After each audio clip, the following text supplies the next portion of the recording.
Hi அஸ்ஸலாமு அலைக்கும். இன்னைக்கு இந்த வீடியோல என்ன பார்க்க போறோம்ன்னு பார்த்தீங்க அப்படின்னா, டபுள் பட்டன் ஹோல் ஸ்டிச் தான் பார்க்க போறோம். இங்க பாருங்க ஃபர்ஸ்ட் வந்து நான் 3 லைன் போட்டுக்கிட்டேன். போட்டுக்கிட்டு நடுவுல அதாவது வந்து செகண்ட் லைன்ல நான் வந்து ஸ்டிச் வந்து நான் ஸ்டார்ட் பண்ணி, 3 லைன்ல போயிட்டு ஒரு ஸ்டிச் பண்ணி அப்படியே கீழ கொண்டு வந்துர்றேன். அதாவது வந்து செகண்ட் லைன் கொண்டு வந்து அங்க ஒரு குட்டி லாக்கு. திரும்ப ஃபர்ஸ்ட் லைனுக்கு எடுத்துட்டு போய் ஒரு ஸ்டிச் பண்ணி, பேக்ல வந்து இழுக்கணும். இழுத்தீங்க அப்படின்னா, அது உங்களுக்கு வந்து மேல வந்துரும். அங்க போய் ஒரு குட்டி லாக் போடணும். திரும்ப சைட்ல போயிட்டு ஒரு ஸ்டிச்சு, அப்படியே மேலே கொண்டு போய் ஒரு ஸ்டிச்சு இழுத்தீங்கன்னா, அங்க ஒரு குட்டி லாக்கு. ஓகேவா? இது உங்களுக்கு நல்லா கிளியரா புரியும்னு நான் நெனைக்கிறேன். நீங்க வீடியோ பார்த்தீங்க அப்படின்னாலுமே உங்களுக்கு புரியிற மாரி தான் நான் ஒன்னொன்னுமே போட்டிருக்கேன். சொல்லியுமே நான் தரேன். சரிங்களா? நீங்க வந்து இதில நான் எப்படி போட்டிருக்கனோ, அதே மாதிரியே போடுங்க. இழுக்கும்போது மட்டும் கொஞ்சம் ஜாக்கிரதையா இழுங்க. ஏன் அப்படின்னா, இது சில்க் த்ரெட் அப்படின்றதுனால கொஞ்சம் கட் ஆவறதுக்கு வாய்ப்பு இருக்கு. ஓகேவா? இழுக்கும்போது பொறுமையா இழுங்க.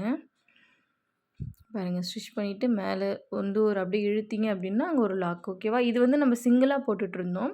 இப்போ கீழே இருந்தும் நம்ம இழுக்கிறதுனால, இது வந்து டபுள் பட்டன் ஹோல் ஸ்டிச்சுன்னு சொல்லிட்டு சொல்லுவாங்க. ஓகேவா? பாருங்க ஸ்டிச்சு கீழே இழுத்து அங்கே ஒரு லாக்கு. திரும்ப கீழே போயிட்டு ஒரு ஸ்டிச் பண்ணி மேலே இழுத்து அங்கே ஒரு லாக்கு. ஓகேவா? நடுவுல தான் நம்ம வந்து லாக் பண்ணணும். இந்த மாதிரி இன்ட்ரெஸ்டிங்கான வீடியோ பார்க்கணும் அப்படின்னா, நம்மளோட சேனலை வந்து நீங்கள் சப்ஸ்கிரைப் பண்ணி வச்சுக்கோங்க. பெல் ஐக்கானை நீங்கள் ஆல்ல போட்டுக்கிட்டீங்க அப்படின்னா, நான் போடக்கூடிய வீடியோஸ், கிளாஸஸில் உங்களுக்கு நோட்டிஃபிகேஷனில் வரும். நீங்கள் அதை பார்த்து கற்றுக்கலாம். இந்த வீடியோ உங்களுக்கு பிடிச்சிருந்துச்சு அப்படின்னா, நீங்கள் வந்து லைக் பண்ணிக்கோங்க. உங்களுக்கு என்ன டவுட் இருக்குது அப்படின்னா கமெண்ட் பண்ணுங்கள். அது மட்டும் இல்லாமல் நிறைய பேர் கேட்குறீங்க, அக்கா இது வந்து வெறும் பேசிக் மட்டும் தான் சொல்லிக் கொடுப்பீங்களா அப்படின்ட்டு. இல்லைங்க, கண்டிப்பாக பேசிக் டு அட்வான்ஸ் வரலுமே உங்களுக்கு நான் சொல்லிக் கொடுப்பேன். யாராவது நம்மளோட வாட்ஸ்அப் குரூப்பில் வந்து ஜாயின் பண்ணணும்னு ஆசைப்பட்றீங்க அப்படின்னா, டிஸ்கிரிப்ஷனில் வந்து நான் வாட்ஸ்அப் நம்பர் கொடுக்குறேன். எனக்கு நீங்கள் வந்து வாட்ஸ்அப் பண்ணிங்க அப்படின்னா, நான் கிளாஸ் டீட்டெயில் வந்து உங்களுக்கு சொல்லுவேன். ஓகேவா?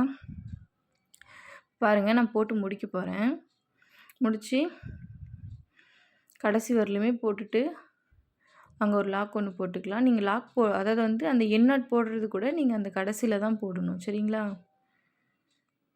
இதை போட்டு வாட்ஸ்அப் குரூப்பில் அனுப்புங்க.